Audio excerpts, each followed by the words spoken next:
మాఘమాసంలో వచ్చే శుద్ధ సప్తమినే రథసప్తమిగా జరుపుకుంటూ ఉన్నాము. రోజే ప్రత్యక్ష దైవమైన శుభకరుడైన సూర్యనారాయణుని యొక్క జయంతి. ఇక ఈ పవిత్రమైన మాఘశుద్ధ సప్తమి నాడు ఎవరైతే ఈ సూర్య వృత్తాంతమును విని రథసప్తమి వ్రత కథను వింటారో వారికి 7 జన్మల పాపాలు తొలగి వారి గృహంలో లక్ష్మీదేవి తాండవిస్తుంది. వారికి సకల సౌఖ్యాలు చక్రవర్తిత్వము కలుగుతుంది. ఈ కథ బ్రహ్మాండ పురాణములోనిది.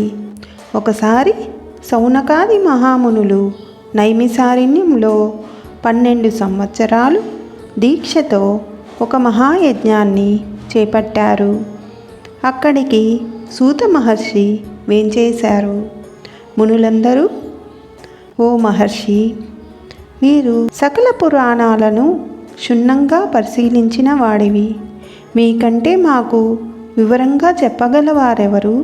కాబట్టి మీరు సృష్టి ప్రకారం మొదలు దేవ, రాక్షస, మానవ చరిత్రలను, భగవద్విషయాలను సవివరంగా తెలియచేయండి అని కోరగా సుతుడు బ్రహ్మాండ పురాణాన్ని ఇలా చెప్పటం మొదలుపెట్టాడు. బ్రహ్మమానసపుత్రుడైన కశ్య ప్రజాపతి మరియు దక్షిణ ప్రజాపతి కూతురు అయిన అదితికి వివస్వంతుడు అనే కుమారుడు పుట్టినాడు. ఇతనే సూర్యుడు. లోకాలకే వెలుగుని ప్రసాదించే పెద్ద కలువులో ఉన్నాడని విశ్వకర్మ తన కుమార్తె అయిన సంజ్ఞాదేవిని ఇచ్చి వివాహం చేస్తాడు. వీరి మొదటి సంతానం వైవస్వత మనువు. సూర్యుని తేజస్సు భరించలేక సంజ్ఞాదేవి కనులు మూసుకుంటుంది. ఇలా చేయటం సూర్యునికి ఏమాత్రం నచ్చలేదు. అఖిల జనుల ఆయుష్ను నియంత్రించేవాడు కొడుకుగా పుడతాడు అని హెచ్చరిస్తాడు. అతడే యముడు. ఈసారి ఆమె కనులు మూసుకోలేదు, కానీ భర్తను చెంచల దృష్టితో చూస్తూ ఉండిపోయింది. అలా పుట్టినదే యమున. ఏం చేసినా తప్పే, ఎలా ఉన్నా కష్టమే నని అనుకున్న సంజ్ఞాదేవి సూర్యుని వేడిని తట్టుకోలేక తన నీడకి ప్రాణం పోసి ఛాయాదేవి అని పేరు పెట్టింది. ఛాయాదేవి చేతులు పట్టుకొని, ఇదిగో ఛాయా, నీవు ముమ్మూర్తులా నాలానే ఉన్నావు. నేను నీకు ప్రాణం పోశాను కదా, నా రుణం తీర్చుకోవాలంటే నేను చెప్పేది విను. నేను తపస్సుకు వెళ్తున్నాను. నువ్వు ఆయనకి అనుమానం రాకుండా ఆయనతో కాపురం చెయ్యి. నా పిల్లలని నీ పిల్లలు అనుకో అంటూ భర్త పిల్లల్ని ఛాయకి అప్పగించి భర్తకి తెలియకుండా పుట్టింటికి వెళ్ళింది. సంజ్ఞాదేవి పుట్టింటికి వెళ్ళి ఎన్ని రోజులు గడిచినా భర్త పిల్లల ఊసే లేకుండా ఉన్న కూతురుని చూసి సందేహం కలిగింది విశ్వకర్మకు.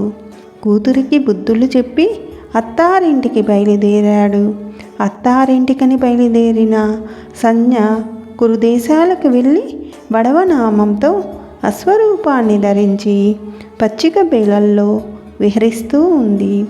ఈలోగా ఛాయకు 2 మగపిల్లలు, 1 ఆడపిల్ల పుట్టారు. శనీశ్వరుడు, శృతస్రవుడు, తపతి వారి పేర్లు. పిల్లలు పుట్టాక ఛాయాదేవి సవతి తల్లిలా మారిపోయింది. సంజ్ఞ పిల్లల్ని వేరు భావంతో చూడసాగింది. ఇది గమనించిన యముడు ఛాయ దగ్గరికి వెళ్ళి, నీవు మా తల్లివేనా? నిజం చెప్పు. ఒకే కడుపున పుట్టిన మమ్మల్ని ఎందుకు వేరుగా చూస్తున్నావు? ఖచ్చితంగా నువ్వు మా తల్లివి కాదు, చెప్తావా లేదా అని తన్నడానికి కాలు ఎత్తుతాడు. దానితో కోపం వచ్చిన ఛాయ, నీ కాలు తెగి పడిపోవునుగాక అని శపిస్తుంది. యముడి కాలు తెగి నేలపై పడింది. విలవిలలాడిపోయాడు యముడు. ఈ గొడవతో విషయం అంతా సూర్యుడికి తెలిసింది. సూర్యుడు తెగిపడిన కాలును క్రిములు తినివేస్తాయని, తరువాత యముడి కాలు యథాస్థానంలో తిరిగి వస్తుందని, యముడి కాలు తినివేసిన క్రిములే లోకంలో రోగాలుగా వర్ధిల్లుతాయని, మానవులు రోగాల కారణంగా మరణిస్తారు కనుక వారు యముణ్ణి నిందించరు అని వరమిచ్చాడు సూర్యుడు. విషయం తెలుసుకున్న సూర్యుడు సంజ్ఞను వెతుక్కుంటూ బయలుదేరాడు. సంజ్ఞను కనుక్కొని అనునయించాడు. వారికి అశ్వనీ దేవతలు కలిగారు. ఆ సందర్భంలోనే సూర్యుని రేతస్సు భూమిపై పడిన కారణంగా రేవంతుడు పుట్టాడు. సూర్యుడు సంజ్ఞని తనతో ఇంటికి రమ్మన్నాడు. కానీ సంజ్ఞ తాను సూర్యుని తాపాన్ని తట్టుకోలేకున్నానని, నేను రాలేనని బదులు చెప్తుంది. విషయం తెలుసుకున్న విశ్వకర్మ అచ్చటకు వచ్చి సూర్యుని తేజస్సును చిత్రికపట్టి అతనిలో వేడిని తగ్గించాడు. సంజ్ఞ తన భర్తతో పాటు సూర్యమండలానికి ఆనందంగా వెళ్తుంది. చిత్రిక పట్టినప్పుడు రాలిన రచనతో విష్ణుమూర్తికి చక్రాన్ని, శివునికి త్రిశూలాన్ని తయారు చేశాడు విశ్వకర్మ. ఈ విధంగా బ్రహ్మాండ పురాణంలోని సూర్యుని చరిత్రను శౌనకాది మునులకు వివరించాడు సూత మహాముని. ఈ కథ విన్న వారికి ఆ సూర్య భగవానుని ఆశీస్సులు కలిగి సకల సౌఖ్యాలు కలిగి అనారోగ్యాలు దరిచేరవు. ఈ కథ భవిష్యత్ పురాణంలో వర్ణించబడినది. రథసప్తమి వ్రత కథ. ఈ కథ మహాభారతం నాటిది. ఒకనాడు ధర్మరాజు శ్రీకృష్ణుని ఈ విధంగా అడిగినాడు. ఓ కృష్ణ పరంధామ, రథసప్తమి నాడు భక్తి శ్రద్ధలతో నిష్టగా సూర్యభగవానుని ఆరాధించినచో ఈ భూలోకమున మనుష్యుడు చక్రవర్తి కాగలడని నీవు ఇదివరకే చెప్పి ఉన్నావు కదా. అలా ఎవరికైనా జరిగినదా? ఆ కథ ఏమిటో వివరించుము అని ప్రాధేయపడగా కృష్ణుడిట్లు చెప్పనారంభించెను. కాంబోజ దేశము అను రాజ్యమున యశోవర్తి అను చక్రవర్తి ఉండెను. ఆయన ప్రజారంజకముగా రాజ్యమును పరిపాలించుచుండెను. ఆయనకి లేక లేక ఒక కుమారుడు కలిగెను. ఆ కుమారుడు ఎల్లప్పుడూ అనారోగ్యంతో సర్వరోగములతో బాధపడుతూ ఉండెను. ఈ విధంగానే కాలము గడిచినది. ఆ మహారాజు వృద్ధుడయ్యెను. ఆ రాజుకు తన తర్వాత ఈ రాజ్యాన్ని తన కుమారుడు పరిపాలించగలడా? ఈ అనారోగ్యముతో ఎప్పుడూ బాధపడుతూ ఉండే నా కొడుకుని రాజుగా చెయ్యలేను.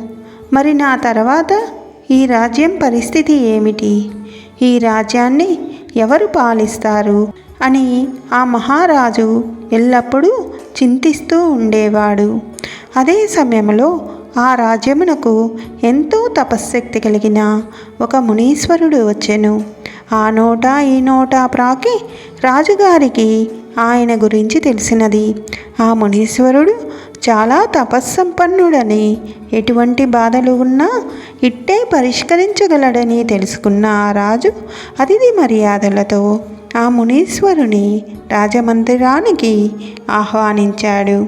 అతిథి సత్కారాలు చేసి ఆయన్ని ప్రసన్నం చేసుకొని, ఓ మహర్షి, నాకు ఒక కుమారుడు ఉన్నాడు. వాడు మిక్కిలి అనారోగ్యంతో కడుచిత్రంగా బాధపడుచూ ఉండెను. నాకు తెలిసినంత వరకు నేను ఎవ్వరినీ ఎప్పుడూ బాధ పెట్టలేదు. ధర్మబద్ధంగా రాజ్యపాలన చేశాను. ఏ కర్మల వలన ఈ విధంగా జరుగుతున్నది? నేను ముసలివాడినైనాను. ఇంకా ఈ రాజ్యభారాన్ని మోయలేకున్నాను. నా కుమారునికి రాజ్యం అప్పగించి విశ్రమిద్దామని యోచిస్తూ ఉంటిని. మునీశ్వర, నా కుమారుడు ఎల్లప్పుడూ అనారోగ్యంతో బాధపడుతూ ఉన్నాడు. నా బాధ తీరే మార్గాన్ని చూపించండి అని వేడుకుంటాడు. దానికి ఆ మునిశ్రేష్ఠుడు, ఓ రాజా, నీ కుమారుడు గత జన్మలో చేసిన పాపములను ఈ జన్మలో అనుభవిస్తూ ఉన్నాడు. అతను పూర్వజన్మలో వైశ్య కులములో జన్మించాడు. మిక్కిలి లోభి. ఎప్పుడూ ఎవ్వరికి ఎటువంటి దానము కూడా చెయ్యలేదు. అందుకే ఈ జన్మలో ఇటువంటి రోగములతో బాధపడుతూ ఉన్నాడు. కానీ చింతించకండి, ఒక ఉపాయము కలదు. అతని రోగ నివారణకు రథసప్తమి రోజున జరుగు పూజను అతను చూడవలెను. ఆ వ్రతము చూచినంత మాత్రము చేత దాని మహత్యముచే వారి పాపములు పోవును. కాన వ్యాధితో బాధపడుతున్న వారిని కొనివచ్చి ఆ వ్రత వైభవము వారికి చూపవలెను అని బ్రాహ్మణుడు చెప్పగా, రాజు, అయ్యా, ఆ వ్రతం ఎట్లు చెయ్యవలెనో దాని పూజా విధానమును సంపూర్ణంగా తెలుపుము అని ప్రార్థించెను. అందులక విప్రోత్తముడు, ఓ రాజా, ఏ వ్రతము చూచినంత మాత్రమున జడత్వము నశించిపోవునో ఆ రథసప్తమి అని పేరుగల వ్రతము సర్వులు ఆచరించదగినది. ఆ వ్రత ప్రభావమున సకల పాపములు హరించి చక్రవర్తిత్వము కలుగును. ఆ వ్రత విధానమును తెలుపుచున్నాను, శ్రద్ధగా వినుము. మాఘమాసమందలి శుక్లపక్షమున వచ్చు షష్ఠీ తిథిన, అంటే రథసప్తమి ముందు రోజే ఈ వ్రతము ఆచరింతునని సంకల్పించవలెను. ఉదయమే తెల్లవారుజామునే లేచి పవిత్ర జలము గల నదులలో గాని, చెరువునందు గాని, నూతి యందు గాని తెల్లని నువ్వులతో విధి విధానముగా స్నానమాచరించవలెను. ఇలవేలుపులకు, కులదేవతలకు, ఇష్టదేవతలకు మొక్కి పూజించి అటు పిమ్మట సూర్య దేవాలయమునకు పోయి కుదరని వారు ప్రత్యక్ష భగవానుడైన సూర్యునికి నమస్కరించి పుష్పములు, ధూపములు, దీపమును అక్షితలతో శుభప్రాప్తి కొరకు పూజించవలెను. పిదప స్వగృహమునకు వచ్చి పంచయజ్ఞము గావించి అతిథులతో, సేవకులతో, బాలకులతో భక్ష్యభోజ్యములు ఆరగించవలెను. ఆ దినమున తైలము శరీరమునకు పూసుకొని స్నానము చెయ్యరాదు. ఆ రాత్రి వేదపారాగులకు విప్రులను పిలిపించి సూర్యభగవానుని విగ్రహానికి నియమము ప్రకారము పూజించవలెను. ఆ రాత్రి భోజనానికి పూర్వము, ఓ జగన్నాథుడా, రేపు నేను చెయ్యబోవు ఈ రథసప్తమి వ్రతమును నిర్విఘ్నముగా పరిసమాప్తి చేయవలసిందిగా వేడుకొనుచున్నాను అని ఉచ్చరించుచు తన చేతిలో గల జలమును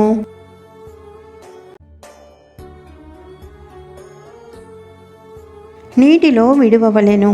అట్లు నీటిని విడిచిపెట్టి బ్రాహ్మణులు తాను గృహమున నేలపైన రాతి మీద శయనించి జితేంద్రియుడై ఉండి ఉదయమున లేచి నిత్యకృత్యములు ఆచరించి శుచి అయి ఉండవలెను. ఒక దివ్యమైన సూర్యరథాన్ని దివ్యమూలికలతోనూ చిరుగంటలతోనూ సర్వోపచారాలతోనూ తయారు చేసి సర్వాంగములను రత్నాలు మణులతో అలంకరించవలెను. పిమ్మట బ్రాహ్మణ వాచకములతో వస్త్రమండప మధ్యభాగమున రథమును స్థాపించవలెను. కుంకుమతోనూ సుగంధ ద్రవ్యములతోనూ పుష్పములతోనూ దీపములతోనూ అలంకరించవలెను. ధూపం ఇవ్వవలెను. రథమధ్యమున సూర్యుని సర్వసంపూర్ణంగా అర్చన చేయవలెను. ధనాపేక్ష ఉండకూడదు. లోభి అయి ధనమును ఖర్చు చేయుటకు మనస్సు అంగీకరించనిచో వ్రతము ఫలించదు. దాని వలన మనస్సు నిలవదు. సూర్యభగవానుని పుష్ప ధూప గంధ వస్త్రాలు, అలంకారాలు, భూషణాలు, నానావిధ పంచభక్షాదులు గల నైవేద్యాలతో పూజించి ఈ క్రింది విధంగా దివాకర్ని స్తోత్రము చేయవలెను. ఓ భాస్కర, దివాకర, ఆదిత్య, మార్తాండ, గ్రహాధిప, అపారనిదే, జగద్రక్షక, భూతభవన, భూతేశ, భాస్కర, ఆర్తత్రాణపరాయణాహర, అంచిత్య విశ్వసంచార, హే విష్ణు, ఆదిభూతేశ, ఆది మధ్యస్థ భాస్కర, ఓ జగత్ప్రతే, భక్తి లేకున్నను క్రియాశూన్యమైనను నేను చేసిన అర్చనకు నీ సంపూర్ణ కటాక్షమును చూపుము. ఈ విధముగా మనస్సులో తాను వేడిన కోరికను సఫలీకృతం చేయవలెనని భాస్కరుని ప్రార్థించవలెను. ధనహీనుడైనను విధి ప్రకారము అన్ని కార్యములు చెయ్యవలెను. రథము, సారథి, గుర్రములు, వివిధ రకాల రంగులతో లిఖించిన బొమ్మలు, ఏదైనా జిల్లేడు ప్రతిమలతో సూర్యభగవానుని శక్తి కొలది పూర్వము చెప్పినట్లు విధి విధానంగా పూజించవలెను. ఆ రాత్రి వీలు అయిన వారు జాగరణ చేసి పురాణ శ్రవణ మంగళ గీతాలతో మంగళ వాయిద్యాలతో పుణ్యకథలను వినవలెను. పిమ్మట రథయాత్రకు బయలుదేరి సూర్యుణ్ణి మనస్సున ధ్యానమనేయుచు అర్ధనిమీలిత నేత్రుడై చూడవలెను. ప్రాతకాలమున లేచి విమలుడై స్నానకృత్యము నిర్వర్తించుకొని బ్రాహ్మణులకు తృప్తిగా భోజనము పెట్టి వివిధ రత్నభూషణములతో ధాన్యాదులతో వస్త్రాలతో తృప్తిపరచవలెను. అట్లు చేసిన అశ్వమేధ యాగము చేసిన ఫలము లభించును అని బ్రహ్మ విధులు చెప్పారు. పిమ్మట యథాశక్తి దానమును ఇయ్యవలెను. ఈ రథమును తమ పురోహితులైన గురుదేవులకు రక్త వస్త్ర యుగలముతో సమర్పించవలెను. అంటే ఎరుపు వస్త్రములను సమర్పించాలి. ఆ విధంగా చేసినచో ఎందుకు జగత్ప్రతి కాకుండును? కాన సర్వయత్నముల చేత రథసప్తమి వ్రతమాచరించవలెను. దానివల్ల భాస్కరానుగ్రహము కలిగి మహాతేజులు బలపరాక్రమవంతులు అయి విఫల భోగములను అనుభవించి రాజ్యమును నిష్కంటకముగా చేసుకొందురు. ఈ రథసప్తమి వ్రతమును చేసినచో పుత్రపౌత్రులను బడిసి చివరగా సూర్యలోకము చేరును. అక్కడ ఒక కల్పకాలము చక్రవర్తి పదవి ననుభవించును. ఈ విధముగా ఆ ద్విజోత్తముడు సర్వ విషయములను చెప్పి తన దారిని తాను పోయెను. రాజు ఆ బ్రాహ్మణ శ్రేష్ఠుడు ఉపదేశించిన రీతిగా ఆచరించి సమస్త సౌఖ్యములను అనుభవించెను. ఈ విధంగా ఆ రాజపుత్రుడు చక్రవర్తిత్వమును పొందిరి. అతని రోగములన్నీ రూపుమాపెను ఆ సూర్యభగవానుడు. ఈ కథను భక్తితో ఎవరు విందురో వారికి బాణుడు సంతసించి మంచి ధనధాన్య సంపదనిచ్చును. ఈ విధముగా బంగారంతో చెయ్యబడిన సారథి గుర్రాలతో కూడుకున్న శ్రేష్ఠ రథమును మాఘమాస సప్తమి రోజున ఎవరు దానము చేయుదురో వారు చక్రవర్తిత్వమును పొందగలరు. ఇది రథసప్తమి వ్రత కథ.